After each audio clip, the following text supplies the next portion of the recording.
இது வந்து அரசாங்கம் பார்த்து இனிமேலாவது முன்னெடுத்து இது இந்த போராட்டத்தை தடுத்து நிப்பாட்டுறதுக்கு ஒரு முயற்சி எடுக்கணும்.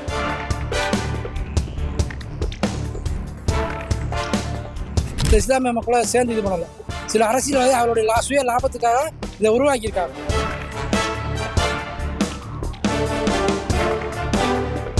இஸ்லாமிய மதம் முதல் வரலையா? இது இந்துக்களால் மட்டும்தான் மதம் முதல் வருதா?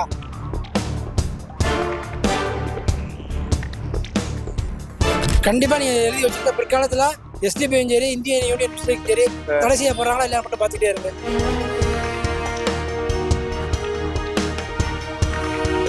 கட்சியில நிறைய கட்சிகள் இருக்கு, அதெல்லாம் நம்ம தான் சொல்றோமா? இவங்க தான் வந்து பிரிவினை தூண்டுற மாதிரியே மக்கள்கிட்ட வந்து ரெண்டு பக்கமும் சண்டை எடுத்து விடாது.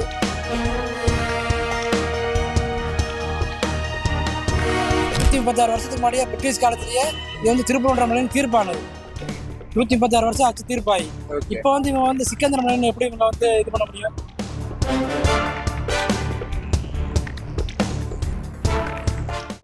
எப்பொருள் யார் யார் வாய் கேட்பினும் அப்பொருள் மெய்ப்பொருள் காண்பது அறிவு. அன்பு நேயர்களுக்கு வணக்கம். இப்ப பாத்தீங்கன்னா அந்த மதுரையிலேயே வந்து ஒரு பரபரப்பான ஒரு சூழ்நிலையை தான் நம்ம வந்து பாத்துட்டு இருக்கோம். அதுக்கு முக்கியமான காரணம் பாத்தீங்கன்னா திருப்பரங்குன்றம் இஷ்யூ 4ஆம் தேதி பாத்தீங்கன்னா ஒரு மிகப்பெரிய ஒரு போராட்டத்தை வந்து இந்து முன்னணி, இந்து அமைப்புகள், பாஜக அப்படின்னு சொல்லி கையில எடுத்து ஒரு மிகப்பெரிய அளவிலான எப்படி இந்த சென்னிமலைக்கு ஒரு இந்துக்கள் எல்லாம் திரண்டாங்களோ அது போல வந்து இந்த திருப்பரங்குன்றத்துக்கோ திரண்டு வரணும் ஒரு அறவழி போராட்டத்தை முன்னெடுத்திருக்காங்க. இது பாத்தீங்கன்னா இந்த போலீஸ் வந்து அனுமதி கொடுக்காததுனால ஒரு 144 போடுவாங்களா, பிளஸ் இல்ல வந்து இந்த போலீஸ் கைதுகள் வந்து நைட்டே நிறைய நடக்கும் அப்படின்னு சொல்லி பல தகவல்கள் உள்ளா வந்துட்டு இருக்க நேரத்துல இந்த இந்து அமைப்புகளை சேர்ந்தவங்கள சில பேரை வந்து நம்ம வந்து நேரடியா பேட்டி எடுக்கிறோம். என்ன இன்னைக்கு இவரே கைது செய்யப்படுவாரா இல்ல நானே அதாவது நண்பரே சிரிக்கிறா போல கைது செய்யப்படுவாரான்ற சூழ்நிலை அவரே தெரியாம போலீஸ் என்ன நடவடிக்கை எடுக்க போகுதுன்னு தெரியாம இருக்காங்க. ஸோ என்ன இஷ்யூ என்ன விதமா நம்ம கேட்கலாம் அப்படின்னு சொல்றதுக்காக நம்ம வந்து வந்திருக்கோம், மதுரை வந்திருக்கோம். மதுரை மண்ணிலிருந்து உங்க கோகுலகிருஷ்ணன் சார் வணக்கம். சார் வணக்கம். இப்ப பாத்தீங்கன்னா திருப்பரங்குன்றம் இஷ்யூ வந்து பத்திட்டு எரியக்கூடிய காரணம் என்னவா இருக்கு? இது வரைக்கும் இல்லாத இந்த நிகழ்வுகள் இன்னைக்கு வந்து இப்படி போகக்கூடிய திருப்பரங்குன்றம் வந்து இப்ப பத்தி எரியறதுக்கு காரணம் வந்து சூழ்நிலை இவங்களால உருவாக்கப்பட்டது. சில இஸ்லாமிய அமைப்புகள் இருக்காங்கல்ல, அதாவது நம்ம எஸ்டிபிஐ, ஃபார்வர்ட் பிளாக் இந்தியா, இது பாப்புலர் பிராண்ட் ஆஃப் இந்தியா, இந்த மாதிரி சில அமைப்புகளால செயற்கையா உருவாக்கப்பட்டது. இது வந்து இதால செயற்கையா உருவாக்கப்பட்டது. இது வந்து பொதுமக்களும் இஸ்லாமிய மக்களும் சேர்ந்து இது பண்ணலாம். சில அரசியல்வாதி அவருடைய சுய லாபத்துக்காக இதை உருவாக்கியிருக்காங்க, அவ்வளவுதான். இல்ல சுய லாபத்துக்காக என்ன லாபத்தை எதிர்பார்க்கறாங்க? அரசியல் லாபம் எதிர்பார்க்கறாங்களா இல்ல இந்த சிக்கந்தர் மலையில அங்க சிக்கந்தர்னு ஒரு தர்கா இருக்கு, அந்த தர்காவுக்கு நாங்க போய் ஏன் வழிபடக்கூடாதுன்றதுதான் அவங்களுடைய கேள்வியா இருக்கு. சிக்கந்தர் மலையிலவே வழிபடக்கூடாதுன்னு யாருமே சொல்லல. வந்து இருக்குல்ல, இத்தனை வருஷமா நீங்க எப்படி வழிபட்டீங்க? அதுக்கு யாராவது தடை சொன்னாங்களா? யாருமே தடை சொல்லல. திடீர்னு இப்ப வந்துகிட்டு ஆடு கோழி எடுத்துட்டு போய் நான் பலியிடு வேணா இது வரைக்கும் இல்லாத ஒரு விஷயத்த நீ செய்யும் போது வேணும்னே செய்யற, அதான் மக்கள்கிட்ட பிரிவினை உண்டாகிறதா செய்யறாங்க. அதுதான் இப்ப வேணும்னே பிரிவினை உண்டாக்கி இதுல என்னத்த லாபத்தை அடைய போறாங்கன்னு கேக்குறோம் நம்ம. அவங்க அரசியல் லாபத்துக்காக தான், வேற என்ன? அவங்களோட கட்சி வளர்ச்சி, இந்த மாதிரி அவங்களுடைய சுய லாபம், சுய வளர்ச்சி, இதுக்காகத்தான், வேற என்ன? இல்ல இப்போ முருகன் மலைன்னு இருக்கு. இப்ப ஒண்ணும் இல்ல, 136 வருஷத்துக்கு முன்னாடியே பிரிட்டிஷ் காலத்திலேயே இது வந்து திருப்பரங்குன்றம் மலைன்னு தீர்ப்பானது. 136 வருஷம் ஆச்சு தீர்ப்பாயி. இப்ப வந்து இவங்க வந்து சிக்கந்தர் மலைன்னு எப்படி இவங்க வந்து இது பண்ண முடியும்? இவங்களுக்கு ரெக்கார்டே இருக்கு. இல்ல பல இதுல வந்து பஸ்ல இறங்கும் போதே சிக்கந்தர் மலைக்கு ஒரு டிக்கெட் கேக்குறாங்கன்றதெல்லாம் சொல்றாங்க. கேட்டனாலதான் கண்டக்டர் கீழே இறக்கி விட்டு போயிட்டாரு. அப்படியா? பஸ்ஸோட சிக்கந்தர் மலைக்கு எங்க பஸ் போவாங்க இறக்கி விட்டு போயிட்டாரு. அதான் நம்ம தான் இஷ்யூ. அப்ப அது வந்து முருகன் மலையா சிக்கந்தர் மலையா உருவாக்க பாக்குறாங்க. ஓகே சரி. அப்ப இதனால இந்த பிரச்சனை கோதிட்டு தெரியுது. இன்னொரு பக்கம் அரசாங்கத்து மேல பல குற்றச்சாட்டுகளை அடுக்குறீங்க. மத மோதலை உருவாக்க பாக்குது அரசு, இதுக்கு வேடிக்கை பாக்குது. இதுக்கு அரசாங்கம் நினைச்சிருந்தா முன்னாடியே ஆரம்பத்திலேயே தடுத்து நிறுத்தி இருக்கலாம். அரசாங்கம் வந்து கையாளாதனத்தை அது காட்டுது. கையாளாதனம் தான் அவங்க எல்லாரும் கைது பண்றாங்களா? அதாவது இந்துக்களை மட்டும் ஈஸியா கைது பண்ணிடுறாங்க. இதை ஒரு இஸ்லாமிய கைது பண்ணி சொல்லுங்க பாப்போம். அன்னைக்கு வந்து ராமநாதபுரம் எம்பி நவாஸ்கனி வந்து மாட்டுக்கறி பிரியாணியோட வந்து கோயில் வாசல் வந்து மாட்டுக்கறி பிரியாணி சாப்பிட்டு உங்களால ப்ரூவ் பண்ண முடியுமான்னு அண்ணாமலை அவர்களுக்கே கேள்வி வச்சிருக்காரு. சார் அவர் போட்ட ட்விட்டிலே இருக்கு, நவாஸ்கனி போட்ட ட்விட்டிலே எல்லாமே இருக்கு. அங்க உட்காந்து அவர் கூட வந்து எல்லாரும் சாப்பிட்ட போட்ட ஆதாரம் எல்லாமே என்கிட்ட இருக்கு. அவரை கைது பண்ண முடிஞ்சா அவங்களால? அப்ப இந்துக்கள்லாம் இழிச்சவாங்களா சொல்லுங்க? இல்ல இந்துக்கள்லாம் இழிச்சவாங்களான்றதை விட அங்க வந்து இப்ப நீங்க கேட்ட கேள்வி, அதாவது அரசாங்கம் என் கையாலாதானே உங்களை மட்டும் கைது பண்றாங்க கிடையாது. அதுக்கு சொல்றேன், இந்துக்கள்லாம் ஈஸியா கைது பண்ணிடுவாங்க. இஸ்லாமியர்கள் அவங்களுக்கு பயம் இருக்கு. இல்ல ஒரு பெரும்பான்மை சமூகம் ஒரு மிகப்பெரிய ஒரு மத மோதல்கள் உருவாகக்கூடாதுன்னு தானே அவங்க கைதே பண்றாங்க. அப்ப வந்து அப்புறம் இஸ்லாமியர்களால் மத முதல் வரலையா? இது இந்துக்களால் மட்டும்தான் மத முதல் வருதா சொல்லுங்க.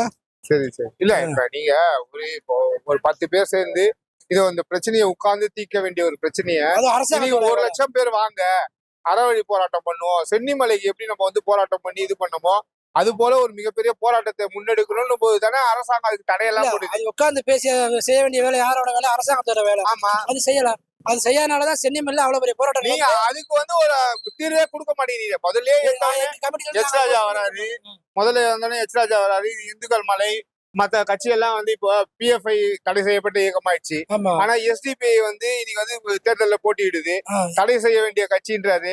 தேச விரோதிகள் அதான் இந்தியன் நியூஸ் எல்லாம் தேச விரோதிகள்னு எப்படி சொல்றீங்க? எலெக்ஷன் கமிஷன் அவங்களுக்கு வந்து அதிகாரம் கொடுத்துருக்கு தேர்தலில் நிக்கிற வரைக்கும். அப்ப எப்படி அவங்க தேச விரோதிகளா அவங்க? எங்க ப்ரூஃப் இருக்கா? இப்ப அவங்க செய்யற செயல்பாடுல இனிமே வந்து பிற்காலத்துல வந்து தடை செய்யப்படக்கூடிய சூழ்நிலை கண்டிப்பா வரும். எலெக்ஷன் கமிஷன் முன்னாடியே நீங்க சொல்லிட்டீங்களா? நாங்க கேக்குறோம். நாங்க சொல்றத வச்சுதான் அவங்கள அலசி ஆராய்வாங்க. கண்டிப்பா நீங்க எழுதி வச்சிருக்க பிற்காலத்துல SDPயும் சரி இந்தியன் யூனியன் முஸ்லீம் சரி தடை செய்ய போறாங்களா இல்லையா மட்டும் பாத்துக்கிட்டே இருங்க. எப்படி பாப்புலர் ஃப்ரண்ட் ஆஃப் இந்தியா தடை பண்ணாங்களோ அதே மாதிரி 2 கட்சியும் தடை பண்ணுவாங்க. கண்டிப்பா உறுதியா தடை பண்ணுவாங்க. இல்ல தேச விரோதிகள்னா அவங்க என்ன விதமான தேச விரோதிகள் செஞ்சாங்க? இஸ்லாமிய கட்சியில நிறைய கட்சிகள் இருக்கு, அதெல்லாம் நம்ம எதாவது சொல்றோமா? இவங்கதான் வந்து பிரிவினை தூண்டுற மாதிரியே மக்கள்கிட்ட வந்து 2 பக்கமும் சண்டை எடுத்து விடுறாது, இந்த வேலையே பாத்துக்கிட்டே இருக்காங்க. இப்ப இந்த மாதிரி வந்து அந்த மலையில வந்து ஆடு எடுத்துட்டு போனது ஒரு பிரச்சனையா போயிடுச்சு. ஆமா, ஆடு எடுத்துட்டு போற அன்னைக்கே அந்த அவனை பிடிச்சிருந்த காவல்துறை அதிகாரி கொண்டு போகணும்னு சொல்லி அவனுக்குள்ளே ஒரு பனிஷ்மெண்ட் கொடுத்து அனுப்பிச்சிருந்தாருன்னா இந்த இஷ்யூ இவ்வளவு பெருசா வந்திருக்காது இல்ல. இது வந்து என்ன அரசாங்கம் கையாளாதானே காட்டுது. இது அது அன்னைக்கே முடிச்சிருந்தா அது அன்னையோட முடிஞ்சிருக்கும், அந்த பெரிய இஷ்யூ ஆயிருக்காது. இப்ப இந்த இந்து அமைப்புகளை சேர்ந்தவங்க எல்லாம் வந்து கைது பண்ண போலீஸ் தேடுது அப்படின்றது எந்த அளவு உண்மை? அதாவது 140 போட போறாங்கன்னு சொல்றாங்க. அதே மாதிரி இந்துக்களோட அமைப்போட தலைவரை அப்புறம் பிரிவென்ட் அரெஸ்ட் வீட்டிலேயே கைது பண்ண போற தகவல் வந்துகிட்டு தான் இருக்கு. அது கொஞ்சம் ஓரளவுக்கு உண்மையான நம்பக்கூடிய தகவலா தான் இருக்கு. இல்ல போகக்கூடிய ஆட்களையும் கைது பண்ண போறாங்க நீங்க தலைவர்கள் தவிர. இன்னொன்னு அங்க ஒரு கட்சி அடையாளமோ இல்ல இந்துக்கள் அடையாளமோ உள்ள அந்த வாகனத்தையே உள்ள போனாலே வாகனத்துக்கே வந்து அபராதம் விற்கக்கூடிய அளவுக்கு திட்டம் போட்டு வச்சிருக்காங்க. அந்த அளவுக்கு எல்லா பக்கமும் பேரிகார்டு போட்டு தடுத்து நிப்பாட்டி வச்சிருக்காங்க. இன்னைக்கே அதாவது 4 கழிச்சு நடக்க போது இன்னைக்கே தடுத்து நிப்பாட்டி எல்லா பக்கமும் எந்த வழியிலையும் போகாத அளவுக்கு நிப்பாட்டி வச்சிருக்காங்க. சாமி கும்பிட போறவங்களுக்கு பெரிய பிரச்சனையா இருக்கு. அது எப்படி அப்ப அதையும் மீறி எப்படி போராட்டம் நீங்க நடத்துவீங்க? மீறி நடத்தினாதானே போராட்டமே. மீறி நடத்துறதுக்கு பேர் தானே போராட்டமே. அப்போ இல்ல 1,00,000 பேருக்கு மேல திரண்டு வரணும் அப்படின்னு சொல்லி சுப்பிரமணியன் அவர்கள் வந்து பேட்டி கொடுத்ததா இருக்கட்டும், இந்துக்கள் எல்லாம் ஒன்று சொல்லி எச் ராஜா அவர்கள் கூப்பிட்டதா இருக்கட்டும், இதெல்லாம் மீறி இப்போ திருப்பரங்குன்றம் உள்ளே நுழைய விடலைன்னா எப்படி உங்க போராட்டம் வெற்றி அடையும்? நாளைக்கு பாருங்க, கோயம்புத்தூர்ல இருந்து வர்றாங்க, திண்டுக்கல்ல இருந்து வர்றாங்க, திருப்பூர்ல இருந்து வர்றாங்க, பூராமே ட்ரெயின்ல தான் வர்றாங்க. தமிழ்நாடு முழுவதுமே இருந்து வர்றாங்க. அனைவருமே அரசு போக்குவரத்து இதுலதான் வர்றாங்க. ஏன்னா சொந்த வாகனத்துல வந்தா கைது பண்றோம்னு சொல்றாங்க. அதனால புறமே அரசு போக்குவரத்து கொடி கட்ட முடியாது, எதுவுமே கிடையாது. கையில ஒரு கயிறு கட்டக்கூடாது, நெத்தியில விபூதி வைக்க கூடாது, காவி வேட்டி கட்டிட்டு போக கூடாது. இதெல்லாம் போட்டாலே கைது பண்றாங்க. இதெல்லாம் போட்டாலே கைது பண்றாங்க. அடையாளம் சார் எல்லாமே எப்படி கைது பண்ணுவாங்க? இதெல்லாம் போட்டாலே கைது பண்றதா சொல்லியிருக்காங்க. நாளைக்கு இது எந்த அளவு உண்மை? இது எங்களுக்கு வந்து IS கிடைச்ச ரிப்போர்ட். உங்களே கூப்பிட்டு ஆமா கூப்பிட்டு எங்களுக்கே சொல்லியிருக்காங்க. இந்த மாதிரி போனீங்கன்னா கைது பண்ணுவாங்க அப்படின்னு எங்கிட்டே சொல்லியிருக்காங்க. அந்த திருப்பரங்குன்றத்துல கையில கயிறு கட்டக்கூடாது, காவி வெட்டி போடக்கூடாது, ருத்ராஜ கொட்டை போடக்கூடாது, இதெல்லாம் போட்டு வந்தா கைது தான். நாளை கழிச்சு சாதாரண ஒரு பொதுமக்கள் கூட இதனால பொதுமக்களுக்கு பெரிய இடைஞ்சல் தான். அப்படியா? ஆமா. சரி, இப்ப இது கடைசியா என்ன சொல்ல விரும்புறீங்க நீங்க? இது வந்து அரசாங்கம் பார்த்து இனிமேலாவது முன்னெடுத்து இந்த போராட்டத்தை தடுத்து நிப்பாட்டுறதுக்கு ஒரு முயற்சி எடுக்கணும். இதை உட்காந்து நீ சொன்ன மாதிரியே பேசி சமரசமா முடிக்கிறதுக்கு வழி பார்க்கணும். அரசாங்கத்துக்கு கையிலதான் இருக்கு. ஆமா, உண்மைதான். கோர்ட்ல போறீங்க, கோர்ட்ல நாங்க 2-3 பெட்டிஷன் போட்டு வச்சிருக்கோம். அது வந்து இப்ப எல்லா பெட்டிஷனும் மொத்தமா விசாரிக்கிற மாதிரி சொல்லி வச்சிருக்காங்க. விரைவில் ஒரு தீர்வு கிடைச்சிடும்.